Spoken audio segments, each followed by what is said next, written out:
say anyone who voted in 2008 can vote in this election because you can send in those absentee ballots and you can do those on the weekend, you can do them at midnight, whenever.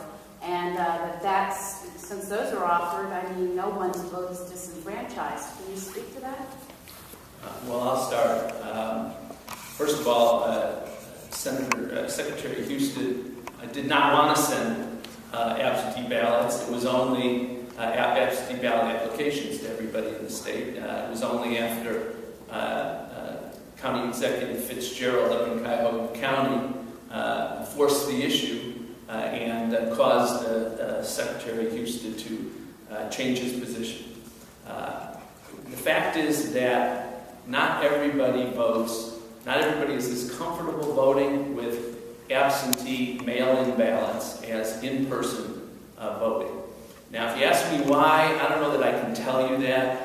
It might be cultural. It might be the fact that some people don't trust the system and are afraid when they put their ballot in the mail whether it's going to get there or not. I can't tell you why, but I can tell you it's a fact. We know for a fact that especially in the large urban counties, there are many, many people who feel much more comfortable voting in person. And I guess my question to Secretary Husted again is in 2008 we had both, and it worked.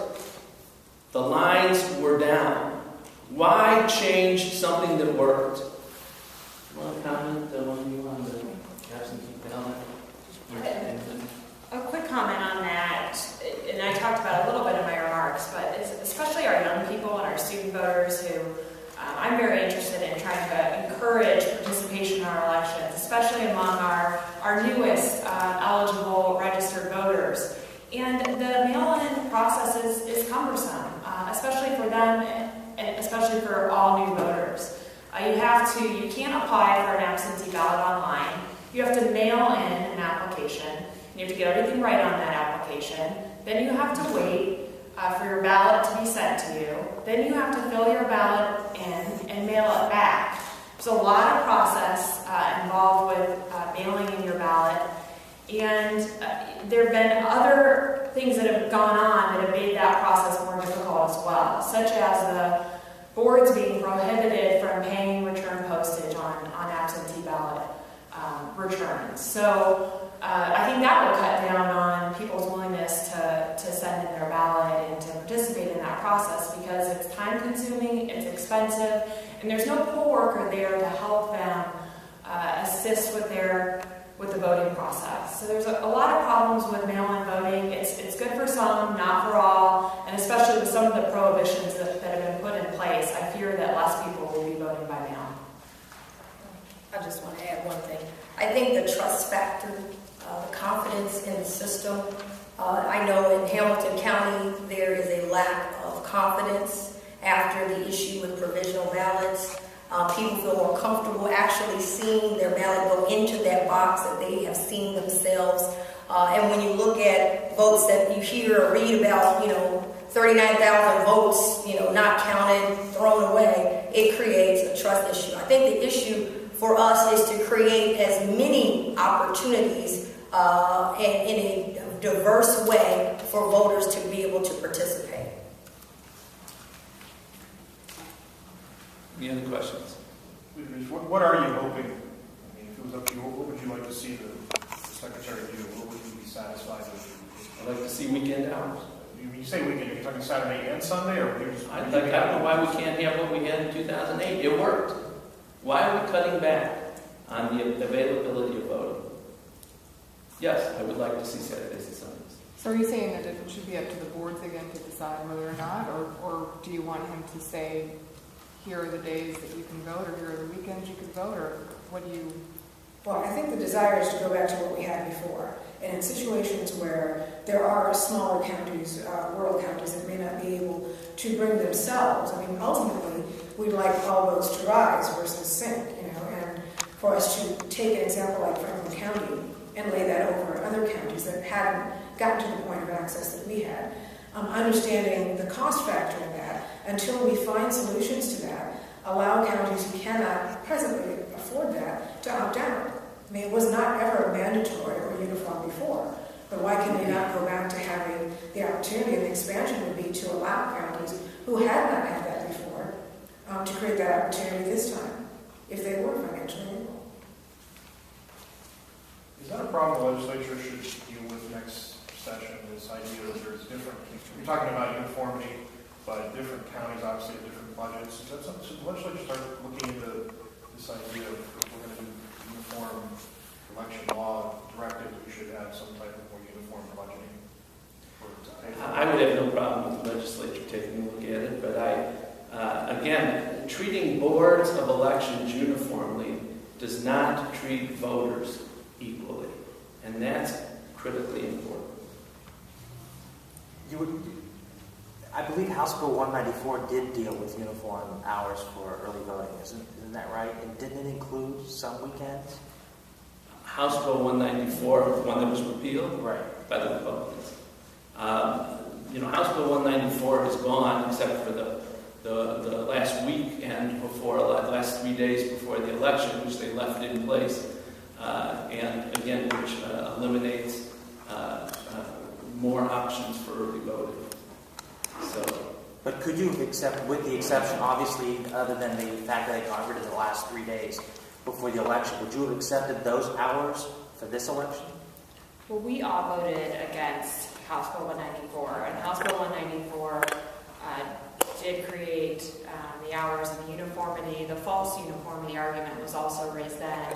What it allowed for the 5 business days and Saturday voting, and cut off the 3 busiest days of early voting, the Saturday, Sunday, and Monday before the election.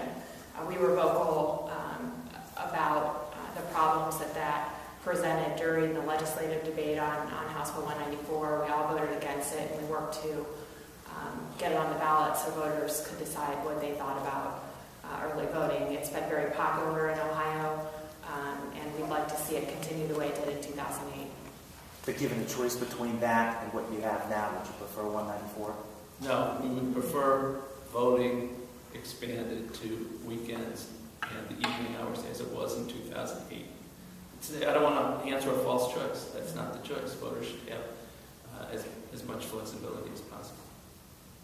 Secretary of State Husted says he's not open to revisiting this. He's not opening the window for weekend voting hours. So where do you go from here? Are you going to sue? I don't know.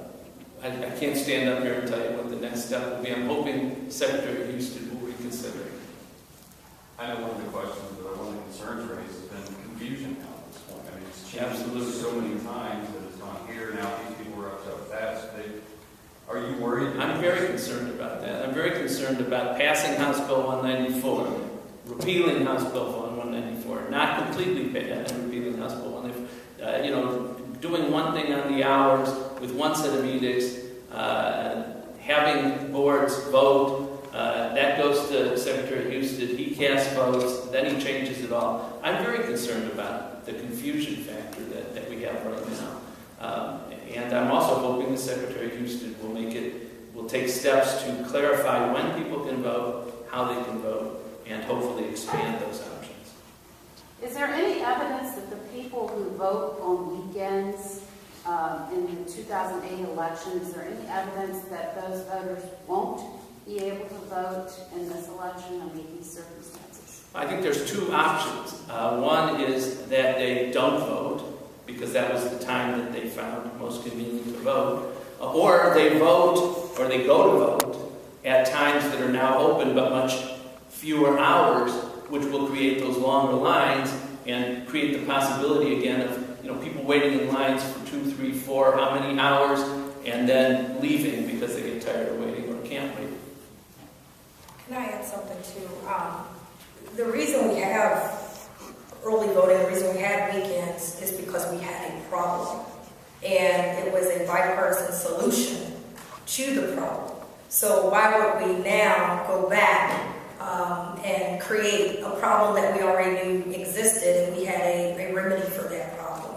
So I think that's the most important thing. You're absolutely right about the confusion. And let me say that the whole country is looking at Ohio and how we conduct ourselves as it relates to the election. And we're calling on the Secretary of State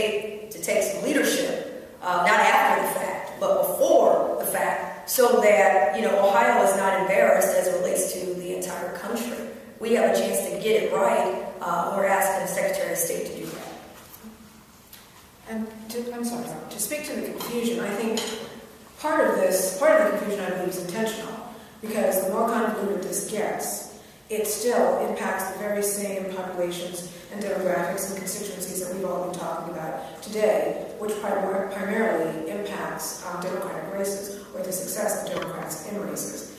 And if the objective really was to make this clear, or in the midst of chaos, to eliminate the confusion, the more options there are for voting, early, in-person, weekends, late nights, the more that confusion is reduced. Even though we have confusion right now, there's no doubt about it. But the way to make sure that we capture the most people and create the greatest access for people in the midst of confusion is to make sure that there is the greatest possible access to cast their ballot as possible, so that they don't show up and find out, oh, this doesn't exist anymore, and not have an opportunity to return and cast a ballot.